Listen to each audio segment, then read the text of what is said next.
título que hoy quiero compartir con ustedes es La luz que nos llama. Yo creo que si nos llamarían y nos invitan a un banquete, ¿no iríamos? Seguramente que sí.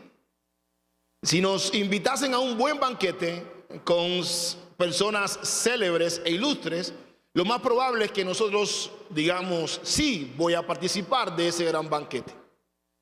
Cuenta la historia que vivía un hombre en los Estados Unidos que solamente con ver a dicho hombre, la mamá, sus vecinos y los familiares llegaron a la conclusión de que este hombre era un hombre verdaderamente cristiano.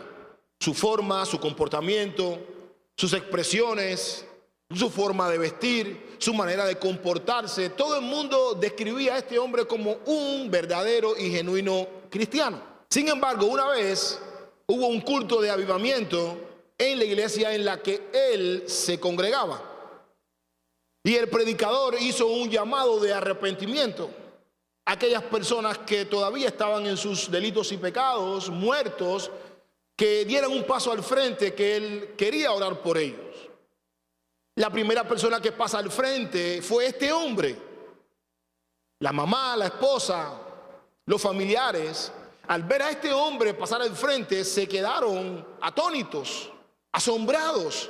¿Cómo este hombre pase al frente a arrepentirse de sus pecados y aceptar a Cristo? ¿Cómo es posible? Fue un choque emocional para aquellas personas. Este hombre públicamente confesó que tenía muchas necesidades espirituales internas que habían sido insatisfechas por mucho tiempo. La forma de vestir, la forma de hablar, la forma de comportarse, la forma de llevar a cabo su familia, la forma en la cual educaba a sus hijos, todo eso era más nada que una careta para poder apaciguar la necesidad interior que siempre era insatisfecha.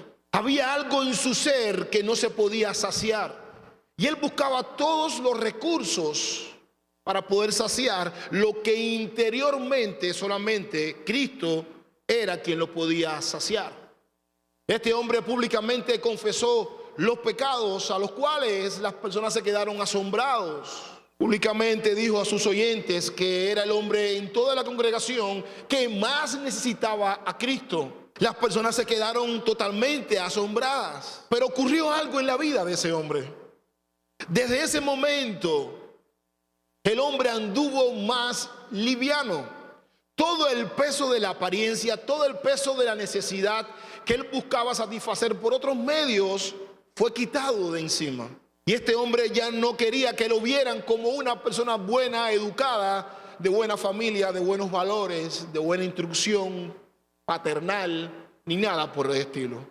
Este hombre quería que lo vieran como una persona que vive el evangelio. En verdad habrá momentos en nuestras vidas en el cual Dios nos llamará y quitará el peso que muchas veces nosotros tratamos de llevar.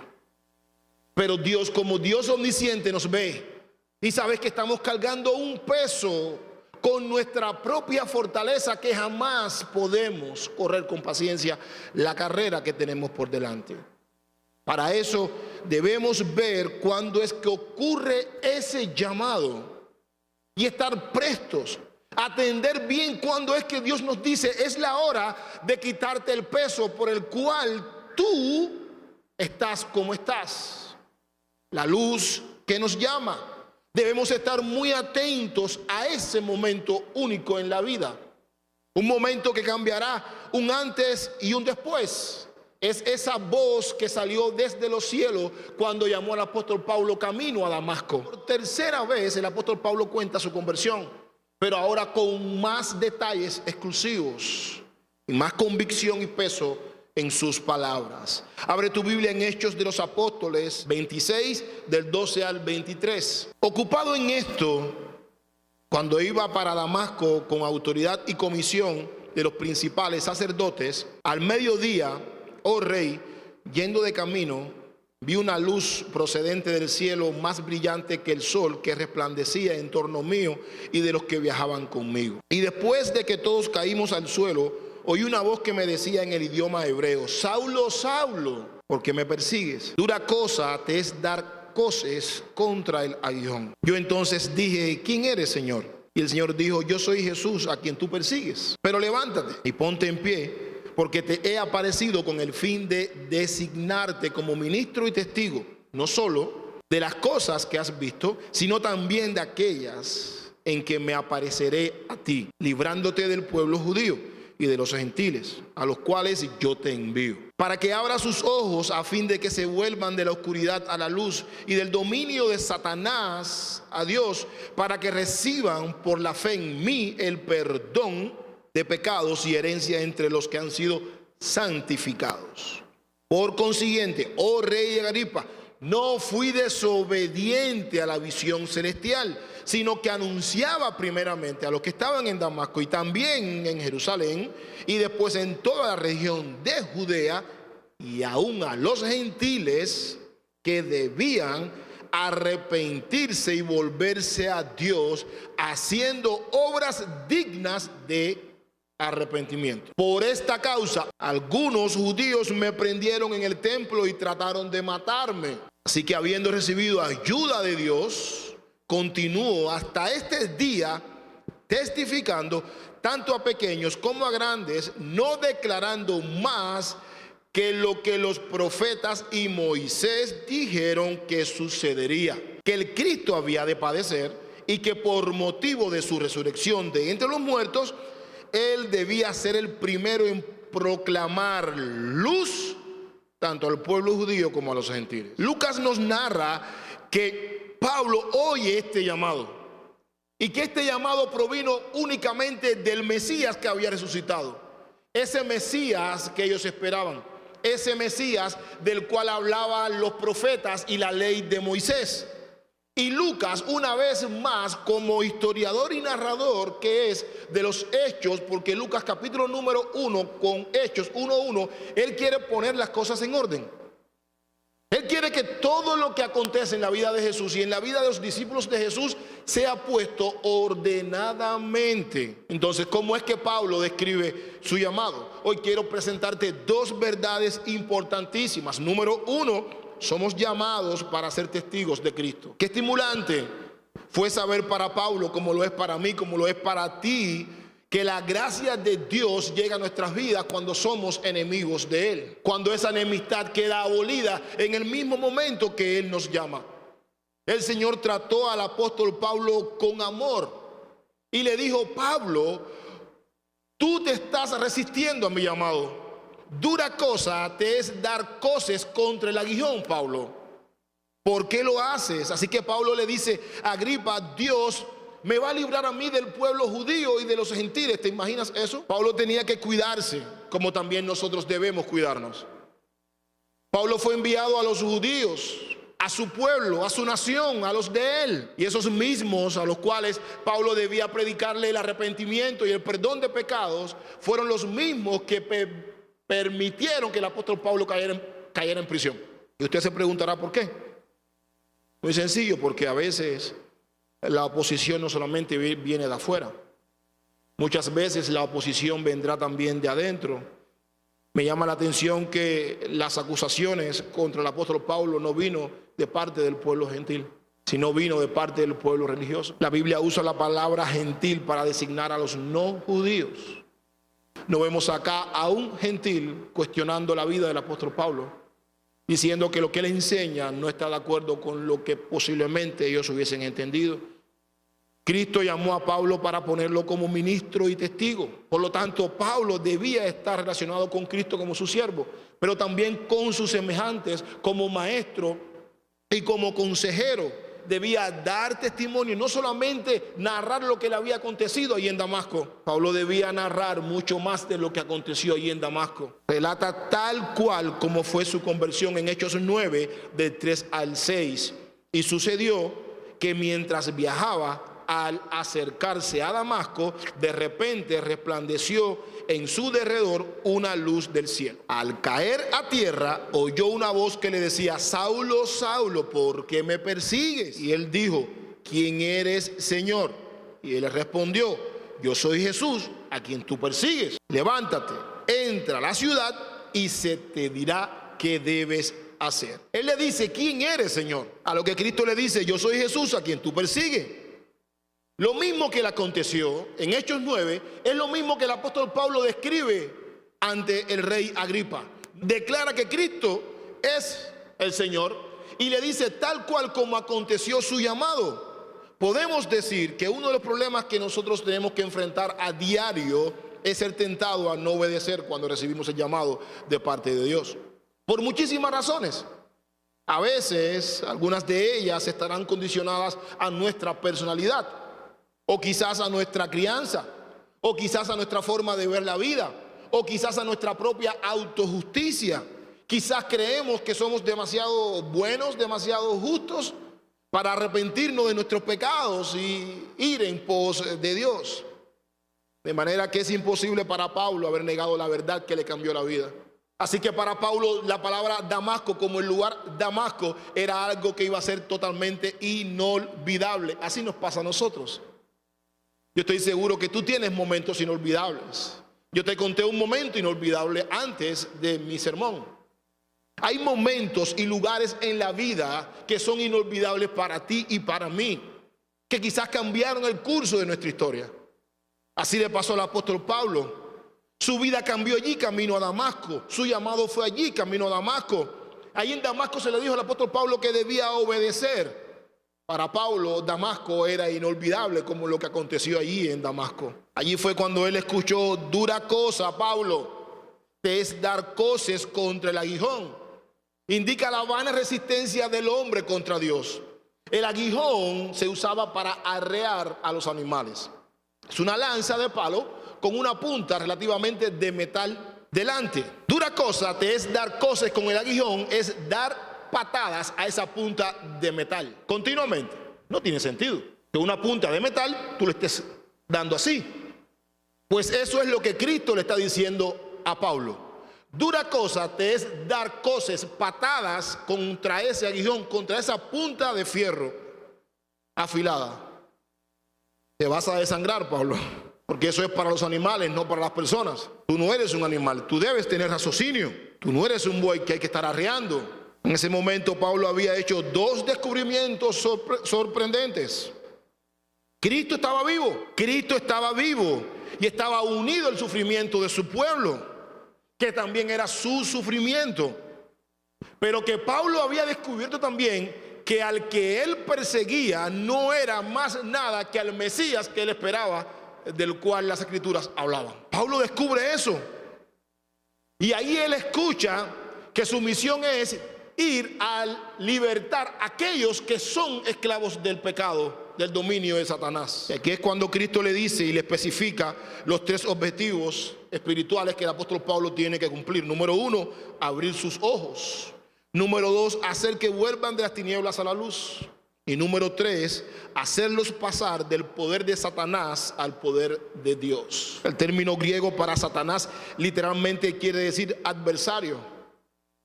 Satanás tiene a las personas en ceguera espiritual. Es un desafío para el apóstol Pablo. La ceguera espiritual es la incapacidad o renuncia de recibir la verdad y vivir conforme al evangelio. Miren cómo primera carta a los Corintios, capítulo 2, verso 14 lo describe. Pero el hombre natural no acepta las cosas del Espíritu de Dios, porque para él son necedad. No las puede entender porque se disciernen espiritualmente. Hay una versión que dice el hombre animal no puede discernir las cosas del Espíritu. Pero este es uno de mis pasajes favoritos. Como pastor, como consejero, como maestro, me esfuerzo para que las personas entiendan, sean libertadas del pecado. Pero en el fondo oro para que Dios te ilumine. Pero en la vida real, ese es el problema. Son locuras. Vivir en santidad es una locura.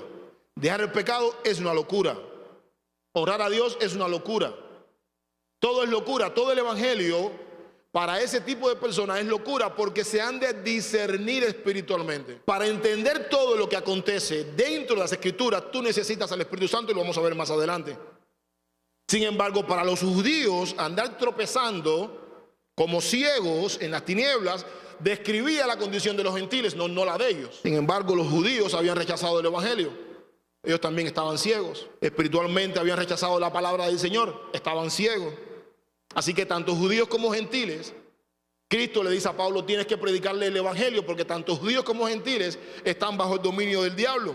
Aunque la luz en las escrituras frecuentemente está asociada con la palabra del Señor, la salvación también está asociada con la luz en cierta medida. Porque esa luz, cuando nos llama, nos salva. Y esa luz que resplandeció al apóstol Pablo en Damasco era la misma presencia de Cristo. Esa luz también alumbra nuestros corazones. No tenemos que ir a Damasco para experimentar el nuevo nacimiento. Mira lo que dice segunda carta a los Corintios 4:6. Pues Dios, que dijo que de las tinieblas resplandeciera la luz, Génesis capítulo número 1, es el que ha resplandecido en nuestros corazones para iluminación del conocimiento de la gloria de Dios en la faz de Cristo. Así que esa luz tiene el poder de alumbrar nuestros corazones. Esa luz tiene el poder de hacernos testigos. Esa luz tiene la capacidad de hacernos entender nuestro pecado y la separación de Dios. Pero esa luz tiene el poder de cambiar nuestra dirección. Pablo iba camino a Damasco y esa luz, cuando irradió su corazón y su mente, le cambió totalmente la dirección. No solamente cambió la dirección del apóstol Pablo, sino que también esa luz cambió las intenciones del corazón. Pablo iba camino a Damasco persiguiendo a las personas. Esa luz solamente no le cambió la dirección, cambió también las intenciones del corazón. Por lo tanto, esa luz, cuando llega a nuestras vidas y nos llama, no solamente nos cambia de dirección, sino también cambia nuestras intenciones. Y eso fue lo que aconteció en la vida del apóstol Pablo. No hay un espacio donde esa luz llegue que no afecte y no cambie. Dios no nos remienda, Dios nos transforma en nueva criatura. Hay ocasiones en el curso de la vida cuando decidimos qué vocación tomar, con quién nos vamos a casar o en qué país vivir. Pero la obediencia o la desobediencia es un llamado que marca la diferencia. Marca la diferencia entre el éxito y el fracaso. Marca la diferencia entre la vida y la muerte. Marca la diferencia entre la paz y la inquietud del alma. Un alma turbada por el pecado nunca podrá encontrar la paz por sus propios méritos. Si Dios ha cambiado tu dirección, no des coces contra el aguijón. Mantente en su dirección. Número 2. Somos instrumentos para salvación de los perdidos. Creo que hoy más que nunca necesitamos saber en qué consiste nuestro llamado. Estamos viviendo tiempos difíciles. ¿Cuántos estamos dispuestos a padecer por ser llamados hijos de Dios, sobre todo en estos tiempos difíciles? Somos testigos, somos instrumentos de Dios para salvación de las demás personas. Pablo, como nosotros, nos convertimos de las tinieblas a la luz. ¿Pero para qué? ¿Para venir y sentarnos en la iglesia? ¿Para decir que ya somos buenos cristianos como el Señor de la introducción? ¿O para ser instrumento de salvación a otras personas?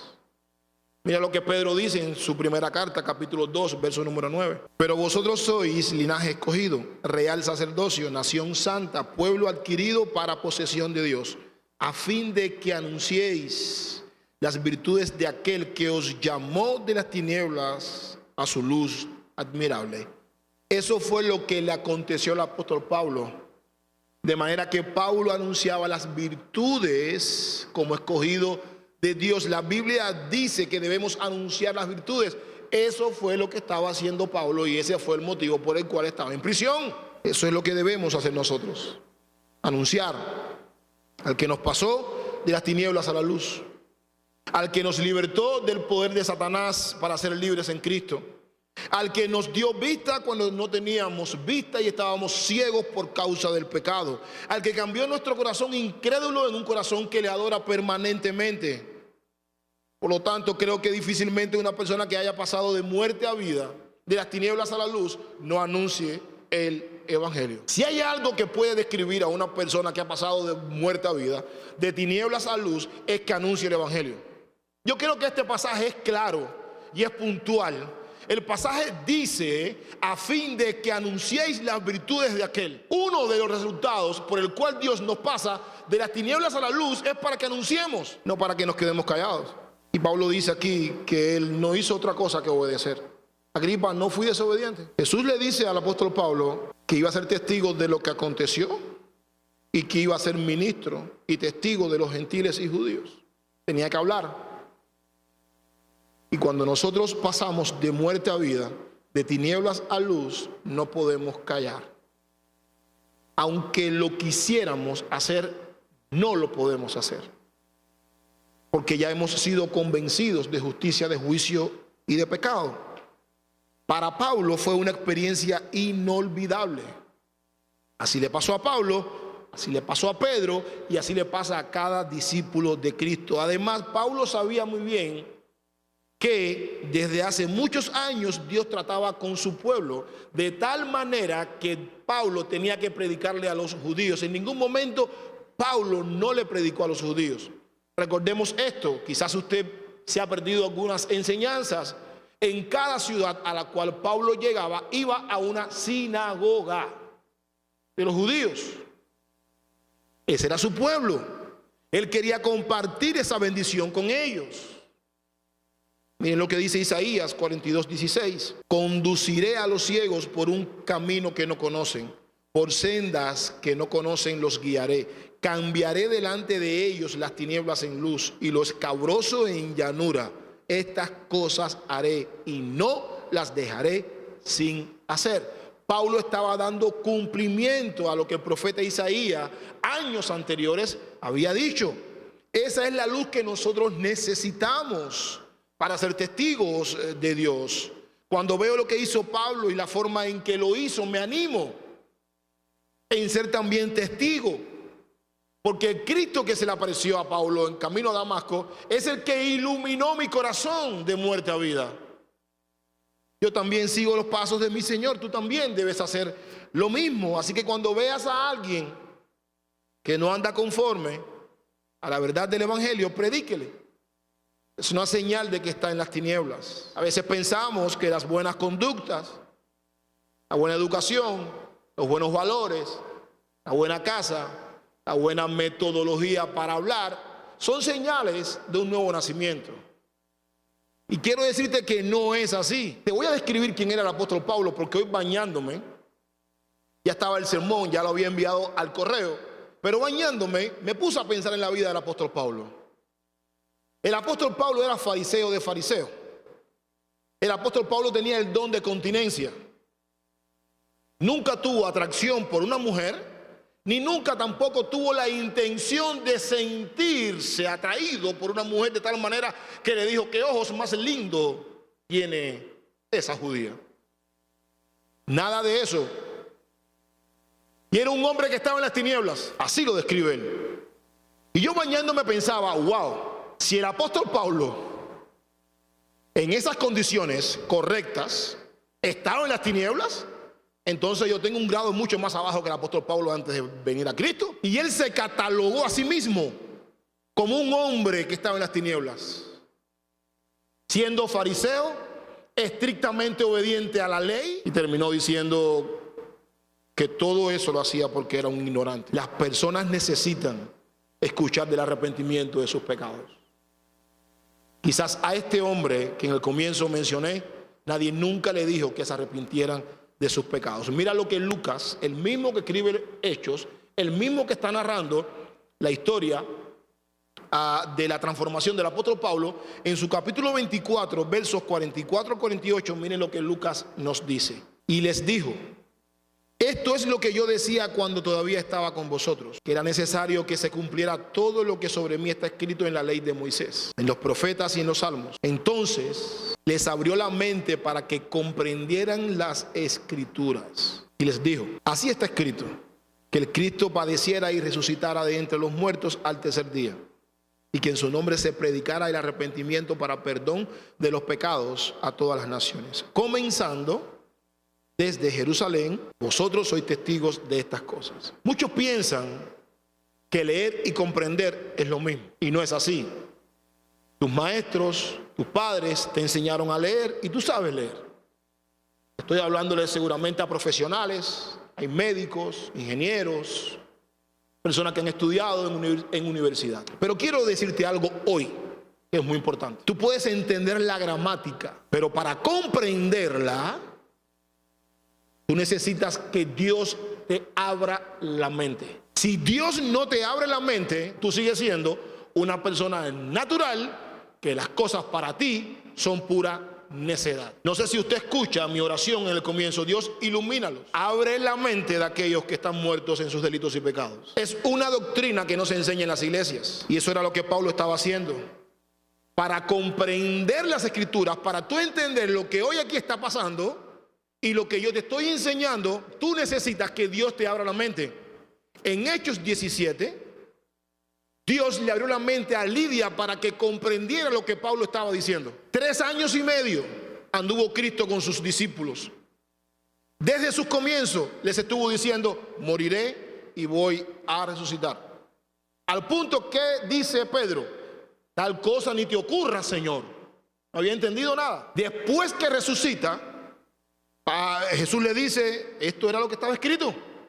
Ellos entendían la letra, pero no la podían comprender, porque para comprender las escrituras tú necesitas que Dios te abra la mente. A veces pensamos que eso no importa, pero sí, Dios tiene que abrirnos la mente para comprender lo que estamos leyendo. Dios tiene que abrir nuestra mente para comprender lo que estamos escuchando. Y esas son mis oraciones en la madrugada antes que tú te sientes ahí. Antes de tú sentarte ahí, yo estoy orando para que Dios abra tu mente. Por eso Él dice: den frutos dignos de arrepentimiento, porque tal parece que la mente no ha sido abierta para la comprensión de la palabra. Hechos 26:20. Porque podemos leer que necesitamos cambiar, podemos leer que necesitamos enmendar una mala actitud. Sí, podemos leerlo, pero si no existe un arrepentimiento es porque no existe una comprensión. Repito, si no existe un arrepentimiento en tu vida es porque no existe una comprensión. Y para que exista una comprensión y exista arrepentimiento, Dios tiene que abrir tu mente. Hasta tanto eso no ocurra, no ocurrirá arrepentimiento en tu vida. Comprender las escrituras por medio del Espíritu Santo nos lleva al arrepentimiento, pero también nos llevará a dar frutos dignos de ese arrepentimiento. Cuando tú veas a una persona que no se arrepiente de sus pecados, tú puedes, según lo que hasta aquí hemos venido compartiendo, que no ha comprendido. Porque esa comprensión te empuja a una acción, a un cambio de conducta. Y eso es lo que Pablo estaba enseñando. Arrepentirse acá es metanoeo, que es tener un cambio interior de corazón y mente que abandona las actitudes anteriores y a partir de ese momento tiene un nuevo comportamiento y una nueva conducta. Y eso fue lo que le pasó a Pablo en camino a Damasco. Iba camino a Damasco persiguiendo a los cristianos. En ese mismo momento Pablo se convirtió en un perseguido. Eso lo hace el arrepentimiento, cuando Dios te abre tu mente. Y eso fue lo que aconteció en la vida del apóstol Pablo. Por tanto, Pablo debía anunciar, verso número 20, a los judíos y a los gentiles que debían arrepentirse y volverse a Dios, haciendo obras dignas de ese arrepentimiento. Pero recuerda que te dije que marcaras el verso número 21. Por esta causa, él le dice al rey Agripa que los judíos querían prenderlo en el templo, como lo hicieron, y trataron de matarlo. Recordemos que las acusaciones que se imputaron al apóstol Pablo fueron las siguientes. Número 1, había introducido a un gentil en el templo. Número 2, decía que la ley de Moisés no debía guardarse. Y número 3, ¿cuál fue? Que no debían circuncidarse. Pablo alega que todo eso es mentira. Y ahora aquí, delante de Agripa, es que Pablo dice: esta es la causa. La causa es esa. Mi problema contigo no es mi tono de voz, ni la salacuna que no está como el cuarto de tu bebé en casa, ni tampoco que no se te saluda en fuente de gracia. Ese no es el problema. El problema es que cuando le pedimos a las personas que se arrepientan de sus pecados y se vuelvan a Dios, ya nos metemos en problemas. Pablo dice: la causa por la cual ellos en la vida real me prendieron y quisieron matarme fue porque les dije a esas personas, autojustas, buenas, educadas. Si nos juntamos todos, no llegamos a un fariseo en obra. Todos nosotros no hacemos un fariseo en obras, en decencia, en reputación, en educación, en conocimiento. Era la secta más prominente dentro del judaísmo. Y a esas personas el apóstol Pablo le dijo: tienes que arrepentirte de tus pecados. ¿Cómo? ¿Yo? ¿Sí? ¿Y volverte a Dios? ¿Cómo? No. Son los gentiles que comen sangre y comen chancho. ¿Yo? No, son los chonekillers, los choneros. Fito, que salió ahora en las redes sociales. Son los que consumen drogas. Esos son los que tienen que arrepentirse. Yo no. Si yo soy un buen padre, soy un buen esposo, ando correcto, no digo malas palabras, yo estoy bien. Son ellos. El mismo principio se aplica hoy aquí. Pero cuando vienes y le predicas a esa persona autojusta, ¿qué es lo que hacen? Bueno, te harán lo mismo que le hicieron al apóstol Pablo, porque a mí me lo han hecho. El pastor Capote es un poco fuerte, me voy de la iglesia, no me saludaron, me voy. Voy ahí a la iglesia, nadie se acerca a mí. Cuando en la vida real el evangelio provee toda la solución. El evangelio dice que debemos exhortarnos uno a otro. No dice: si no te saludan, vete, saluda tú. El evangelio lo provee para todo. Pero para yo comprender eso, necesito que esa luz me ilumine y me conduzca al arrepentimiento. Hasta tanto eso no acontezca en mi vida, nada sucederá. Algunos judíos prendieron al apóstol Pablo, no porque Trófimo entró por la puerta del fondo del templo, ni porque dijo: no se circunciden al 8º día, oh linaje de Israel. Nada de eso. ¿Quieres meterte en problemas? Predica la verdad. Dile a las personas que se arrepientan de sus pecados y verás la mirada que te darán. El problema es cuando tú le dices a las personas que tienen que arrepentirse de sus pecados y los confronta con el mismo. No es otro. Por esta causa me prendieron los judíos. No fue porque introduje a un gentil en el templo. Las personas siempre van a estar buscando opciones lógicas para aquietar su conciencia. Me ofendió, no me saludó, no me trató bien, no me visita, mira cómo es, pasó por el lado mío. Todo eso son justificaciones para aquietar la conciencia unos a otros. Por eso es que Pablo y Santiago insisten en la necesidad de que las obras estén aliadas, juntas al arrepentimiento, como una vida transformada por medio de la fe. Santiago 2:14. ¿De qué sirve, hermanos míos, si alguno dice que tiene fe pero no tiene obras? ¿Acaso puede esa fe salvarle? Es imposible.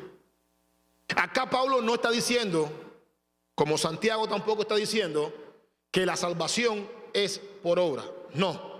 Sabemos que la salvación es por gracia. Sin embargo, estos judíos la habían puesto por obras. Eran las obras lo que determinaba si una persona era salva o no.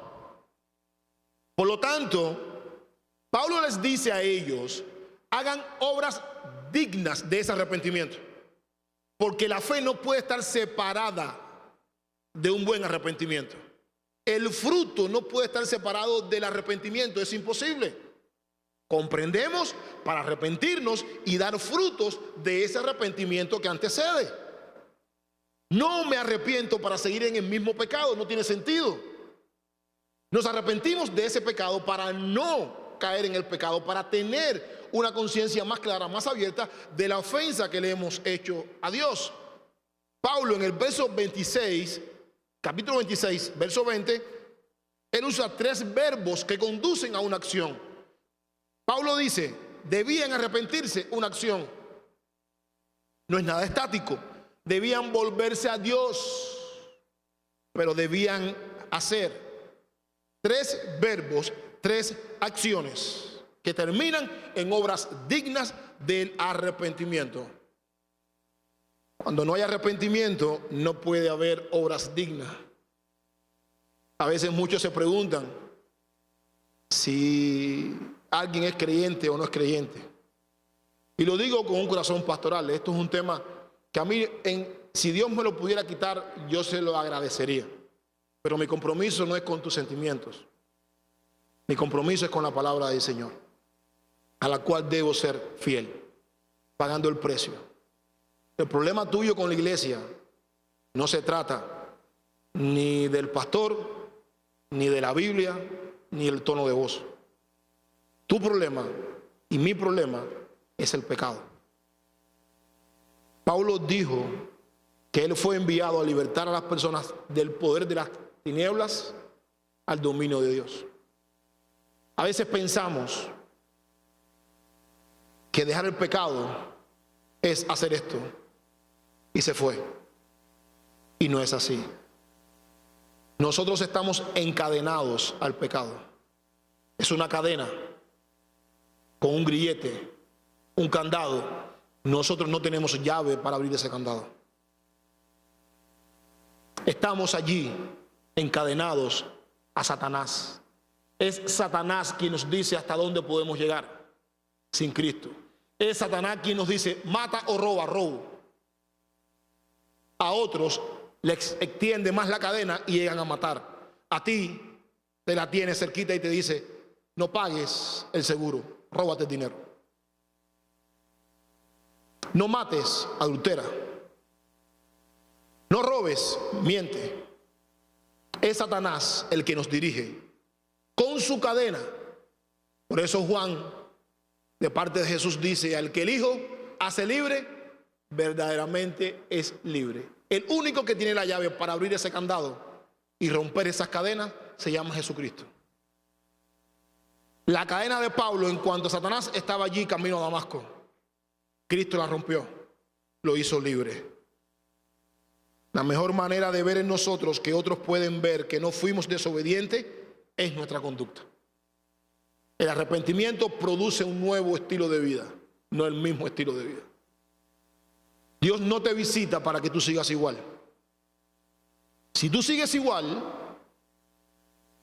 según las Escrituras, es que tú sigues en las tinieblas. No vemos a un Pablo volviendo a Jerusalén, diciéndole a los sacerdotes: óyeme, no se pudo llegar a donde ustedes me pidieron, voy a coger por otro camino. Damasco está interceptado por Jesús. ¿Hay otra ruta para perseguir a más cristianos? Démela. Cambió todo. De perseguidor se convirtió en perseguido. De enemigo se convirtió en amigo. De odiar a los cristianos pasó a dar su vida por los cristianos como terminó. Su cambio fue totalmente radical. Todo lo tenía por basura cuando conoció a Cristo. El orgullo para el apóstol Pablo nunca fue algo